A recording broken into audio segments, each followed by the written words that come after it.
Name? Ma'am, Akashi. ma'am, Okay, Ayushi. Akashi, begin. Let me know when you start. Ma'am, I started. Ma'am, Ma'am, Dhwani has Dhwani started. started recording. Okay, so we are talking about verbs, and it is a new heading, but it is not new as a concept to you. Okay, you have been doing it ever since you were in class 1. Now, the action verbs are basically verbs. Okay, so all the action in a sentence, the word which tells that is a verb. Okay, we'll quickly go through the exercises. It was great fun. Here was. Then next is I am an engineer. Am. My mother drives well. Drives. The lion has a handsome mane. Has. I have a beautiful necklace. Have. The baby was crying all day. Was crying. He plays football and chess. Plays. He had gone away to the suburbs. Had gone. Students study all their for their examination. Study. The girls danced all night at the party. Danced. The elephant is the largest animal on land. Is. It was raining during our entire stay in Goa. Was raining. Rajiv's brother works in a bank. Works. I love people who are kind to animals. Love and are. Okay. Now then they tell you that there are three categories of verbs: principal and auxiliary verbs, transitive and intransitive verbs, finite and non-finite verbs. I will quickly explain that to you. And though I have sent there two explanation video verb 1, verb explanation video 2. So these two exercises video which I have sent you are supposed to see. But here still we will move on. The first is the primary auxiliaries and principal and auxiliary verbs. Now principal, as the word tells you, is a main verb. In a sentence, when there is a main verb present, the action which is performed and is known, that is a main verb. Like he wrote a letter. Now here wrote is the working action. So it's a main verb or a principal verb. Okay. Then we talk of auxiliary verbs, which are helping verbs and they are Ma'am, incomplete which pin without. number? Pardon? Ma'am, which pin number? I don't. Let's talk of auxiliary verbs. Ma'am, which pin number? So then we talk of auxiliary verbs, which says the dog is barking. Now here is the auxiliary verb and it is helping the main verb barking. He is writing a letter. Is an auxiliary verb helping the main verb writing. So that means the auxiliary verbs, they are incomplete without the help of a helping verb. Okay? The proper verb is incomplete without the auxiliary verb. Then we talk of the two types of auxiliaries: primary auxiliaries and modal auxiliaries.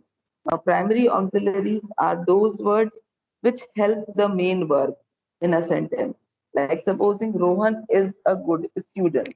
Now, here is acting as the main verb. Okay, because there is no other word. Ma'am, which Then pin number?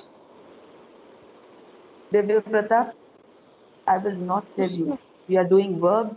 Better look for the page. Otherwise, sit quietly. I am getting this recorded. That after such a long time, you still do not know what we are doing.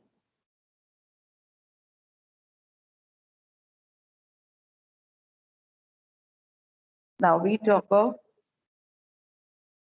Divya. We are doing verb.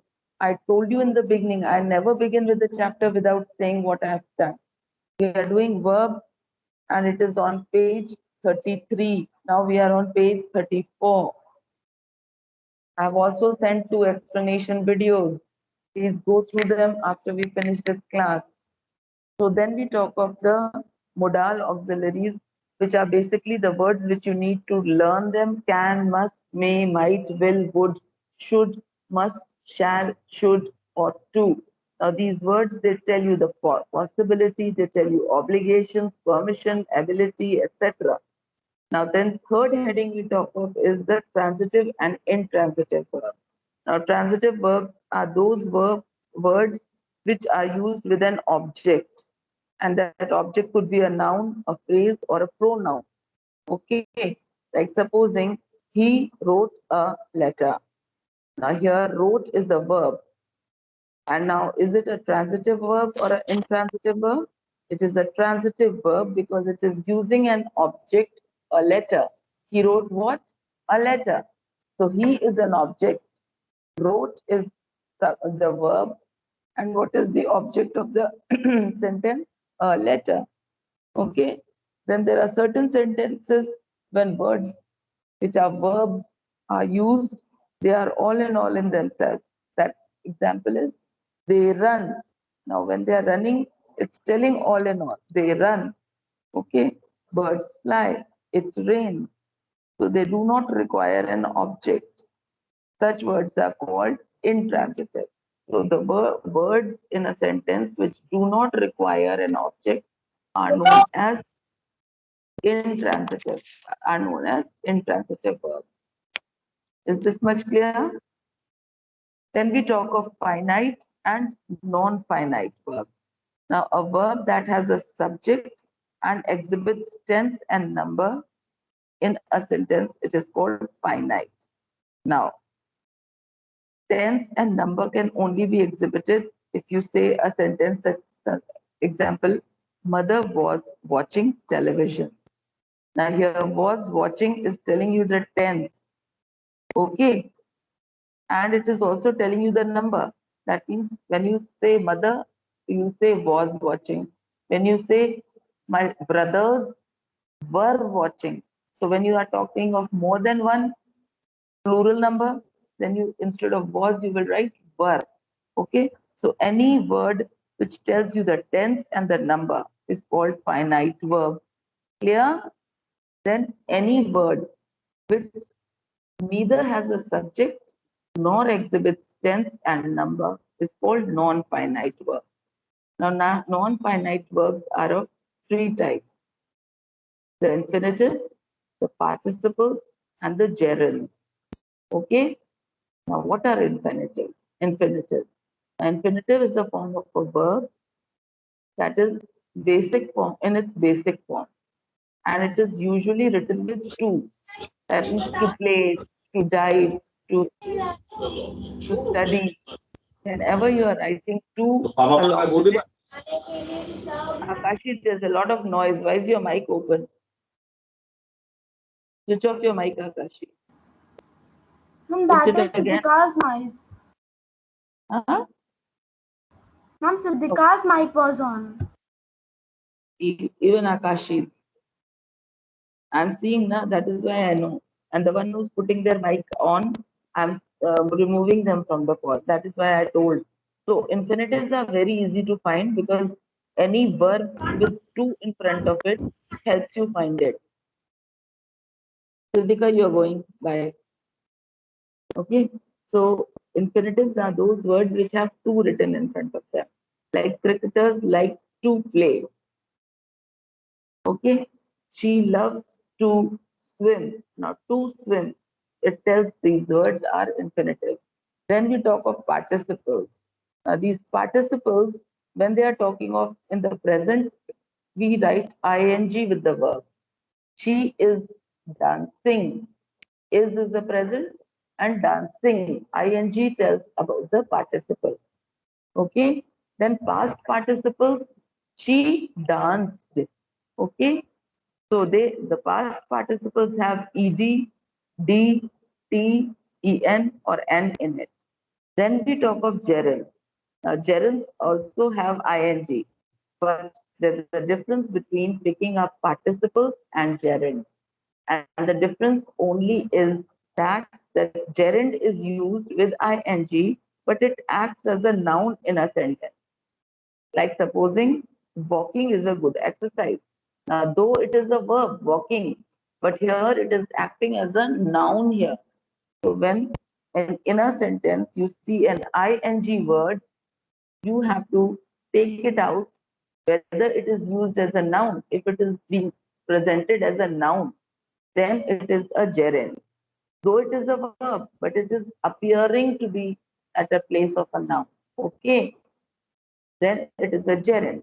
And participle also has ing, but then it is always with a tense attached to it. Okay, like waiting outside the rain. So it was waiting. Did you get it? Now, these exercises which are given here are to be done from the two videos that I have sent. These explanation parts I have taken up. Exercise A, B, C, D, E, F, G, H. All these H, A, B, C, D, E, F, G, H exercises are to be done in the book. Okay. Now come to exercise F. F. Fifth one, seventh one, ninth, 10th. F exercise 5, 7, 9, 10. This you will do in the copy. Okay. Then come to H exercise. H exercise. Number 3, number 12, number 18, number 20. Check it again. 3, 12, number 18, and number 20. This you will do in your copy. So F and H exercises are to be done in the copy. Please go through the video, otherwise you will not be able to complete this exercise. If you come across any problem, please notify me and I will help you out. Is everything clear? Yes, You ma'am. can stop. Yes, You ma'am. can stop the recording, please, and let me know when you stop.